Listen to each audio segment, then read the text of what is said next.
तो वहीं दूसरी ओर हेमंत सोरेन ने अमित शाह के इन बयानों पर बड़ा पलटवार किया है और साफ तौर पर कहा है कि झारखंड में एनआरसी और यूसीसी नहीं चलेगा। हेमंत सोरेन ने अमित शाह पर यह पलटवार किया है। जिस तरीके से आज आपने देखा संकल्प पत्र जारी करके बीजेपी की ओर से साफ कहा गया कि झारखंड में यूसीसी लागू होकर रहेगा और इसी पर हेमंत सोरेन ने अमित शाह पर यह बड़ा पलटवार किया। अभी बोलता है एनआरसी लागू करेंगे, यूसीसी लागू करेंगे। हमने कहा ना एनआरसी चलेगा ना यूसीसी चलेगा, यहां चलेगा तो सीएनटी एक्ट चलेगा, एसपीटी एक्ट चलेगा और पेशा कानून चलेगा। और अब बात जम्मू कश्मीर की करेंगे, जहां पर सेना के प्रहार से आतंकी बौखलाए हुए हैं।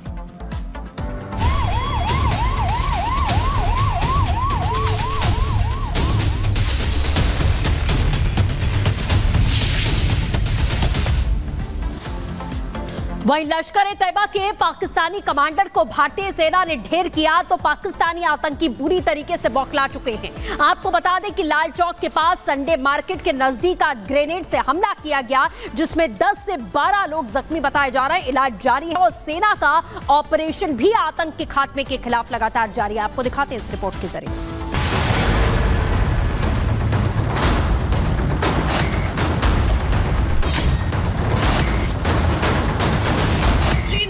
ग्रेनेड हमला, 12 लोग गंभीर घायल।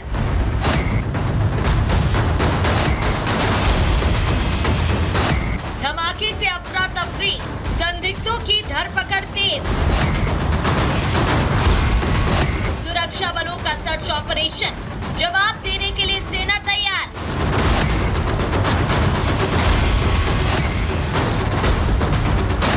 जम्मू कश्मीर में जब से अब्दुल्ला सरकार आई है तब से लगता है आतंकियों के पार खुल गए हैं। आए दिन कहीं न कहीं आतंकी हमले हो रहे हैं। आतंकी कभी सेना के काफिले पर हमला करते हैं तो कभी निर्दोष टारगेट किलिंग के शिकार हो रही हैं। और आज लाल चौक के संडे बाजार में ग्रेनेड से हमला हुआ, जिससे 12 लोग गंभीर रूप से घायल हो गए। यहाँ पर सुरक्षा को तेज कर दिया गया है और लगातार आप देख सकते हो विजुअल्स में किस तरह से यहाँ पे सिक्योरिटी को बढ़ा दिया गया था। जितने भी श्रीनगर सिटी के एंट्री और एग्जिट पॉइंट से वहाँ पे सुरक्षा के जो इंतजाम है पुख्ता कर दिए गए हैं। हमें ये भी जानकारी मिल रही है कि जहाँ पे ये ग्रेनेड अटैक हुआ वहाँ की सुरक्षा एजेंसी ने CCTV फुटेज को भी एक्सेस किया हुआ है और उन चीज़ों को मॉनिटर किया जा रहा है। अब्दुल्ला सरकार को बने अभी 4 दिन भी नहीं हुए थे। 20 अक्टूबर 2024 में गांदरबल में आतंकी हमला हो गया। हमले में निर्दोष डॉक्टर सहित 7 लोगों की हत्या कर दी गई। अगले 2 दिन बाद यानी 22 अक्टूबर को आतंकियों ने राजौरी में एक घर पर फायरिंग कर 40 साल के मोहम्मद रज्जाक की हत्या कर दी। और फिर 26 अक्टूबर को आतंकियों ने सुरक्षा बलों के वाहन पर हमला बोल दिया। हमले में 2 पोर्टर और 3 जवान शहीद हो गए। सेना ने भी एक आतंकी को मार गिराया, लेकिन आतंकी हमले को लेकर सियासत भी गरमाई हुई है। फारूक अब्दुल्ला ने आतंकियों के मारे जाने पर सवाल उठाया। इतना ही नहीं, फारूक अब्दुल्ला ने आरोप लगाया कि उमर सरकार को अस्थिर करने की कोशिश हो रही है। और सवाल उठ रहा है कि क्या घाटों में बढ़ते आतंकी हमलों के पीछे एजेंसियां तो नहीं? डिस्टेबलाइज करने की कोशिश कर रहे हैं, नहीं तो क्यों नहीं पहले हो रहा था? आज क्यों, क्या वजह है? इसकी इंडिपेंडेंट इंक्वायरी होनी चाहिए। ये सब एक क्राइसिस पैदा करने की कोशिश कर रहे हैं। अगर वो पकड़े गए ना जो ये कर रहे हैं, पता लगेगा कौन कर रहा है।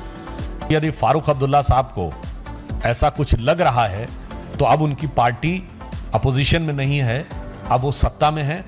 उन्हें इस प्रकार के कोई भी तथ्य यदि उनकी जानकारी में आए हैं, इनपुट आए हैं, तो उन्हें साझा करना चाहिए। नमस्कार, स्वागत है आपका रिपब्लिक भारत पर। मैं हूं आपके साथ अनामिका सिंह काली। इस बुलेटिन में हमारे साथ सृष्टि और प्रगति भी है, लेकिन पहले शुरुआत करेंगे बड़ी खबर के साथ, जो कि गिरिराज सिंह के बड़े बयान को लेकर आ रही है।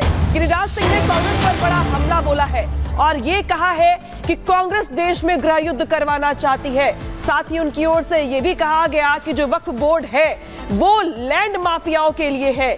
राहुल गांधी देश में गृह युद्ध करवाना चाहते हैं। गिरिराज सिंह ने ये बड़ा बयान दिया है। जिस तरीके से वक्फ बोर्ड संशोधन बिल के नाम पर सियासत हो रही है, इस बीच गिरिराज सिंह ने बड़ा बयान दिया है और ये कहा है कि वक्फ के नाम पर गृह युद्ध करवाना चाहते हैं। वक्फ बोर्ड अघोषित लैंड माफिया है। गिरिराज सिंह की ओर से यह भी बड़ा बयान दिया गया है। तो एक तरफ कई मौलाना ऐसे हैं जो वक्फ बोर्ड संशोधन बिल को लेकर बयान दे रहे हैं, तो दूसरी गिरिराज सिंह ने कांग्रेस को लेकर बड़ा बयान दिया। सुनिए। वो तमाम तरह के जिंदगी भर पोस्टर जारी किए हैं। अखिलेश यादव के पिताजी ने क्या किया था, उसी डीएनए के अखिलेश यादव हैं जिन्होंने राम भक्तों पे गोली चलाई थी। तो इनका डीएनए तो वही है, उनको जोड़ोगे तो जीतोगे, उनका यही है। तो गिरिराज सिंह ने यहां पर बड़ा बयान दिया है वक्फ संशोधन बिल को लेकर। जिस तरीके से कई दौर की जेपीसी की मीटिंग हो चुकी है, लेकिन विवाद और जो गतिरोध है खत्म होने का नाम नहीं ले रहा। इस बीच जो बयानबाजी है वो भी हो रही है।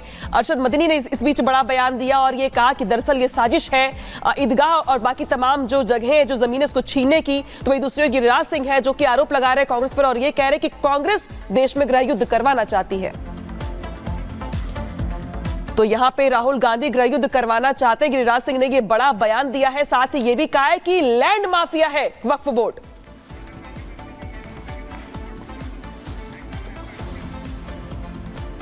तो साधु संत मंदिरों और सनातन धर्म की देखरेख को लेकर लगातार सनातन बोर्ड के गठन का मांग कर रहे हैं और इसी को लेकर देवकी नंदन ने कहा है कि 16 नवंबर को सभी सनातनियों को जुटना है और इससे जुड़ी बातों पर अपनी राय रखनी है। साथ ही इससे जुड़ी अपील भी की है कि वो एकजुट होकर अपनी आवाज बुलंद करें। रिपोर्ट देखिए। साधु संतों की हुंकार, करो या मरो का टाइम। सनातन बोर्ड बनाना है, अपना हक लेना है। सनातन बोर्ड वर्सेस वक्फ बोर्ड, 16 तारीख को अंतिम धर्म युद्ध। सनातन बोर्ड की मांग जोर पकड़ती जा रही है। साधु संत एकजुट होते जा रहे हैं, लोगों को बताने में जुटे हैं कि आखिरकार सनातन बोर्ड की जरूरत क्यों है। दरअसल जब से बांग्लादेश में हिंदुओं पर अत्याचार बढ़ा, तब से साधु संत चिंतन में है। उस पर से वक्फ बिल में बदलाव को लेकर मौलवी मौलाना शोर मचा रहे हैं। ऐसे में साधु संतों ने सनातन बोर्ड की मांग तेज कर दी है। दिल्ली में सनातन बोर्ड के लिए साधु संत इकट्ठा हो रहे हैं। अगर हिंदुत्व और सनातन को बचाना चाहते हो, आने वाली पीढ़ी को बचाना चाहते हो, आपसे हाथ जोड़ के प्रार्थना है, हाथ जोड़ रहा हूं सभी सनातनियों को, अपनी मैं से ऊपर उठकर 16 तारीख को छुट्टी लेकर एनी हाउ दिल्ली पहुंचो। खजूरी खास के सामने ग्राउंड में खादर में पहुंचो और अपनी मांग, अपने बच्चों की मांग सनातन बोर्ड के साथ जोड़कर अपने सनातनी परंपराओं को बचाने के लिए एक दिन का समय जरूर निकालिएगा। कि अब की बार अंतिम धर्म युद्ध होगा। जब तक अपने इस निर्णय को या तो वक्फ बोर्ड मिटाना होगा या फिर सनातन बोर्ड बनाना होगा और इसके लिए जो कुर्बानी देनी पड़े महाराज जी। और जब पीछे आऊं, अगर मैं मुड़ जाऊं पीछे, मैं आपको अधिकार देता हूं कि तलवार से मेरा सर अलग कर देना। यह अधिकार आपको है और यह आवाज मेरी नहीं है, मेरी आत्मा की है। वक्फ बिल में बदलाव को लेकर विपक्ष शोर मचा रहा है। अगर साधु संत सनातन बोर्ड की मांग कर रहे हैं तो उस पर आपत्ति जता रहे हैं। सवाल यह है कि क्या भारत में हिंदू अपनी सुरक्षा के लिए सनातन बोर्ड नहीं बना सकता? वैसे विपक्ष योगी के बटोगे तो कटोगे के नारे से पहले ही परेशान है और अब साधु संतों की मांग विपक्ष को मुश्किल में डाल रही है। अगर आप आपस में बटोगे तो निश्चित रूप से फुटकर करके कटोगे। एक हमारे पास जिम वाला आदमी आया, हमने एक लकड़ी दी, उसने तोड़ दी। हमने 2 लकड़ियां दी, उसको थोड़ी मेहनत पड़ी, उसने तोड़ दी। हमने 10 लकड़ियों का गट्ठा दिया, उसकी नानी मर गई, नहीं तोड़ पाया। यही हम हिंदुओं का हाल है। एक रहोगे टूट जाओगे, 1-2 रहोगे तो टूट जाओगे, लेकिन एक साथ सभी हिंदू रहेंगे, उनकी नानी आ जाएगी, वो हिंदुओं को तोड़ नहीं पाए।